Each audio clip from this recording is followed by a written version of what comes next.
If any of you guys have seen any of my other videos, you know that up until about 2 years ago, I had been a lifelong Android and PC user. But I eventually just gave into the peer pressure to try out an iPhone and switch to the famous blue bubbles, and now here we are. But then I got to thinking, what was it that made me keep buying their products despite the huge price tag that most of them have? And what did they do so well that I'm pretty sure I'm never going to switch back to Android again? Well, that's exactly what we're going to talk about today. What are some of the things that Apple does well? What are some of the things that they don't do so well? And we're going to figure out if the Apple ecosystem is right for you. For years, I would tell people I'm never going to get an iPhone. So if that's you, stick around because this perspective isn't coming from an Apple fanboy. I actually used to be an Apple hater for the longest time until I gave in, tried it, and now, like I said, here we are. Anyway, I hope you liked the video. If you do, please consider subscribing, hit that like button, and stick around for more content.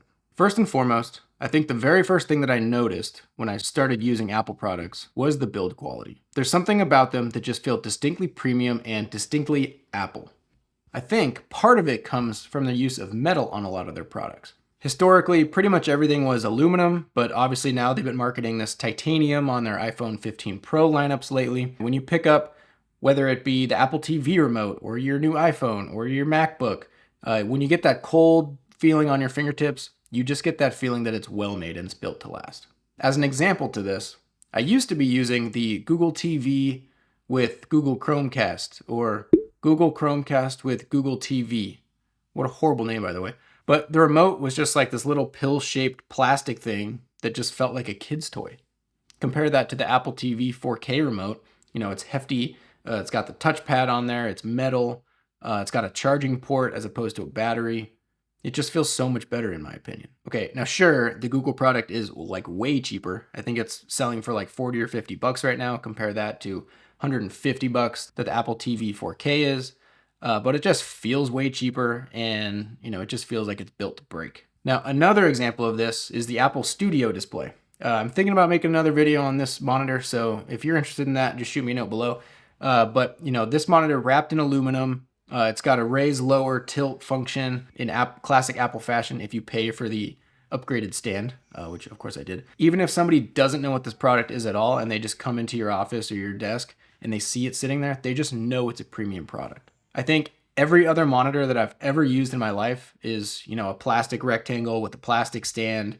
When you're tilting it, it kind of creaks a little bit because the plastic is kind of bending. They just don't feel premium. And again, similar to the other one, they are way cheaper. So this one, again, I think is $1,500, $1,600, $1,700 with whatever upgraded stand you want. But like I said, you can just tell that it's premium. Now, sure, Apple has had some huge flops over the years, notably the horrible ergonomics and laughably dumb placement of the charging port on the Magic Mouse. But for the most part, their products just scream high quality.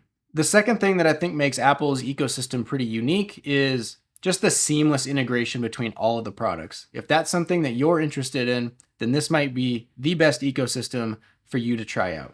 Now, arguably, this could be number one on the list, but I'll just go through some of the items that affect me on a daily basis, and it may or may not be the same way that you use these products, but here we go. Now, the first one of these that almost anyone will notice is the pretty much instant connection that a new device will have with a previous device. For instance, the one that everybody can see pretty much all the time is the AirPods. You just, you know, open up a new pack of AirPods right next to your iPhone, and almost instantly you get that screen. Okay, new AirPods detected. Would you like to connect? Click the button, boom, done. Now, another example of the seamless connection is the Apple TV. You plug it in, up on the screen pops this kind of weird display of pixels and dots. You scan it with your phone, boom, connected, done, that's it. Also, the same thing goes for your Apple Watch. When you get a new Apple Watch, the same little display of pixels and dots and lights and whatnot goes on your phone or on your watch. You scan it with your phone and boom, connects to your Apple ID. All that stuff, everything transfers over, your apps, exercise, activity, all that fun stuff just goes straight to your watch and you don't really have to think about it. You just scan it, boom, done. Now, another item that just shows the seamless integration is the fact that I can use both my iPhone or my Apple Watch as a remote from my Apple TV in case I'm either upstairs and I want to turn it off, or I just lose the remote and I want to do something real quick without searching for it. You can also ping the remote if you have one of the newer ones with the USB-C. There's a whole bunch of stuff that you can do just with the Apple TV remote, or your phone, your Apple Watch, or iPad, any of these things.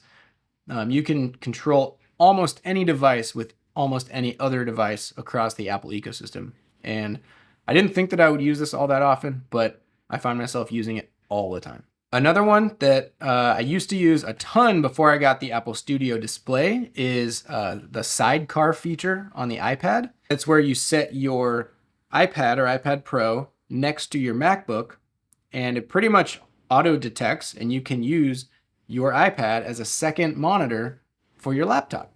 Your mouse goes across just like any other second monitor would. You can drag files across from MacBook to iPad, iPad to MacBook, anything along those lines. Now that I have the Studio display, I don't use it as much, but what I can do, which is pretty interesting, is I can actually set the iPad, next to my MacBook underneath the Studio display, and now I have 3 displays. I can actually use the iPad as a sidecar to my Studio display and my MacBook, which is pretty cool. I don't really use it all that often because, the Studio display is so huge, I can fit so much stuff on it anyway. I don't really need 3 displays, but the fact that you can do it is pretty cool. Another one that can be extremely convenient for some is what Apple calls, I believe, Handoff. So you can just walk up to your MacBook, log in, and then a little icon is going to pop up in the bottom with a phone icon on it.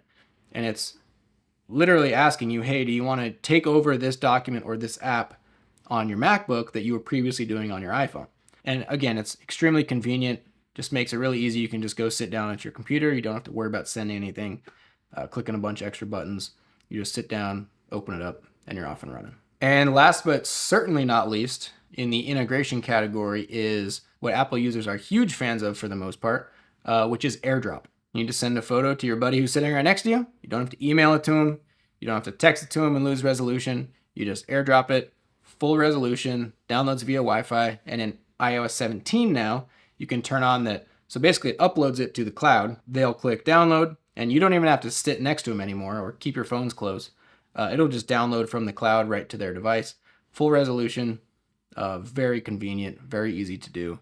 Like I said, huge favorite for many Apple users that I'm aware of. Now that's at least some of the examples that I use on a regular basis, but let me know in the comments below what your favorites are, and maybe there's something I can learn from you. Now, the third huge reason that a ton of people either switch to the iPhone or will never leave the iPhone, at least in the United States, is iMessage. I bet you were expecting me to mention iMessage at some point in this video, so here we are. Now, there is no doubt that when I was an Android user, I would consistently get left out of group chats because I was the only Android user in a group of like 10 people that all had iPhones, and I would be the one person messing up the entire group chat, turn the bubbles green. And I know that sounds like a small thing, green bubbles versus blue bubbles, but the impact was real. Now, I'm not going to do a deep dive into iMessage in this video. I'm sure most of you are pretty familiar with it because over 50% of Americans have iPhones, and that's even higher in the younger generations. I think it's 60 to 65% all have iPhones, so you're familiar. It's probably one of the main reasons you have it. I had to mention it for those of you in the Android world to see if the Apple ecosystem might be something to consider, or if you're currently considering switching. Now, a recent wrinkle that may make this a moo point. A moo point? It's like a cow's opinion. It just doesn't matter. Is that Apple just surprisingly, in my opinion, agreed to integrate RCS into iMessage sometime in 2024.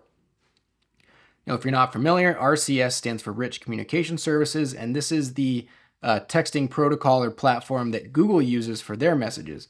And similar to iMessage doing everything working with other iMessage users, RCS unlocks basically the exact same things when used with other RCS users. So Google Messages has a very similar feature set. You can click and react to messages. You can send and receive, full resolution photos and stuff like that. And now with Apple agreeing to integrate with RCS, I'm not exactly sure what that means for the iMessage argument at this point.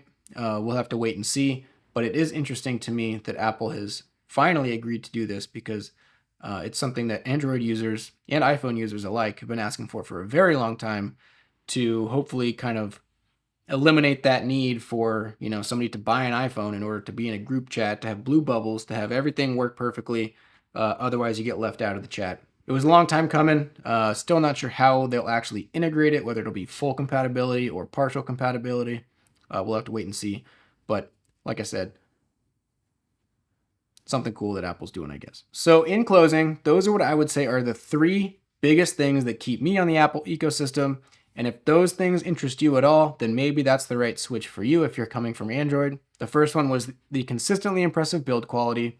The second one was the seamless integration across almost all of their devices. And the third is pretty much just one thing, which was iMessage. And if you are still one of those Android users who don't plan on switching even after everything that we just talked about, let me know in the comments why. Or if you're a longtime Apple user, let me know in the comments what your favorite things are. And like I said, maybe I missed something.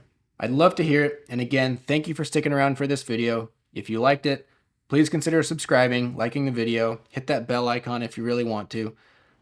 And I'll see you in the next video. Thanks. Peace.